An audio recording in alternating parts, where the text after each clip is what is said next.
Good afternoon again. This is Jim Whitehead of All Power Group and Phoenix Animal.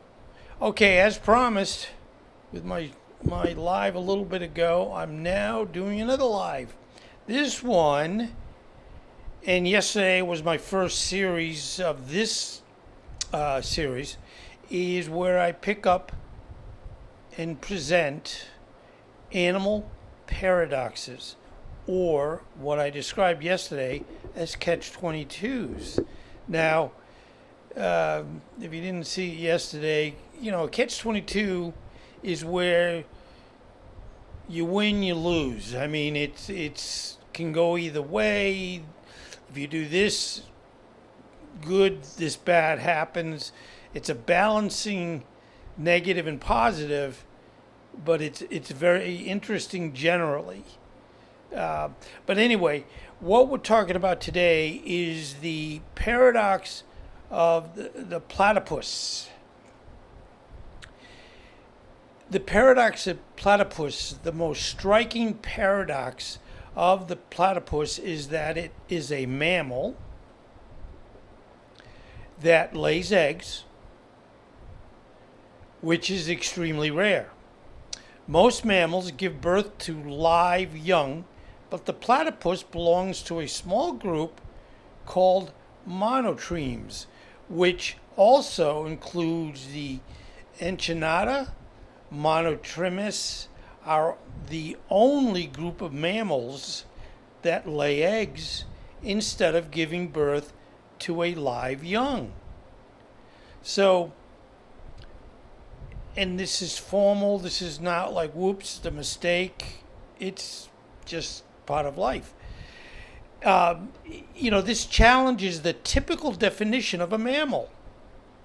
So I'm sure when this animal was discovered and they figured out kind of what it did and how it had children, it didn't fit any box. So they're like, whoa, I don't know what the heck we're going to decide on this one. But anyway, bird-like and reptilian features. The platypus also has features that seem more characteristic of birds or reptiles than mammals. Its duck-like bill is highly sensitive and equipped with electroreceptors, allowing it to detect the electric fields generated by the muscles of its prey, a feature more commonly associated with aquatic animals like sharks. This is interesting. At least I find it interesting. When you get to be my age, there's a lot of things that hopefully are interesting. Anyway, additionally, the platypus has webbed feet, which it uses for swimming. Now, hey, this is like the Swiss Army knife of animals, and it lays eggs, a trait typically associated with birds and reptiles. Okay, despite these bird-like and reptilian traits, the platypus has key mammalian characteristic. It has fur.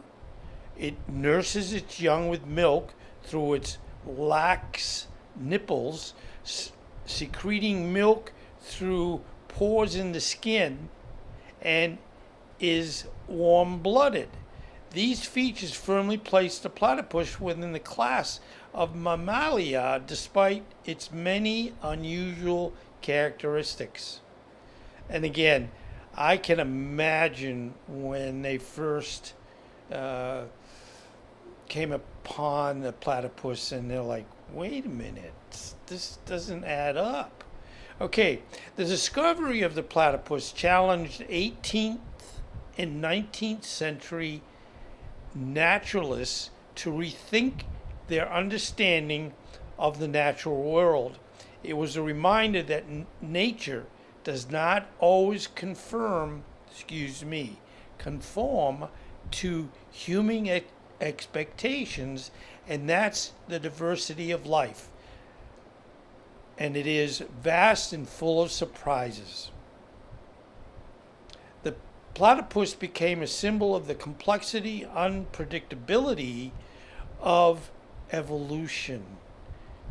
Now, the studies brought valuable insights into the evolutionary history of mammals. It represents an ancient lineage diverging from other mammals around 160 million years ago. Hey, I'm about to have my birthday in about 4 days, and I'm not anywhere near a million years old yet. Thank goodness, right? The platypus's unique mix of traits offers a glimpse into what early mammals might have been like and how diverse evolutionary paths can be. Okay, the paradox lies in its ability to embody characteristics of mammals, birds, and reptiles all at once, defying simple categorization. And again, it fits a paradox of an animal, reptile, bird. This unique creature challenges our understanding of biology and evolution, reminding us that nature is full of wonders that can surprise and puzzle even the most knowledgeable scientists. The platypus continues to fascinate and inspire curiosity about the natural world, embodying the idea that life is far more diverse and complex than our initial understanding might suggest. So, I hope you enjoyed it. I've way back, I've been doing YouTube full time for over a year and a half, and one of my series back then is, and I used to do single page, I guess you might say shorts, and I would do paradoxes, and that would be, why is a planet here instead of a planet is there, and things that just kind of didn't make sense, which is kind of neat because you recognize that nothing necessarily is in order.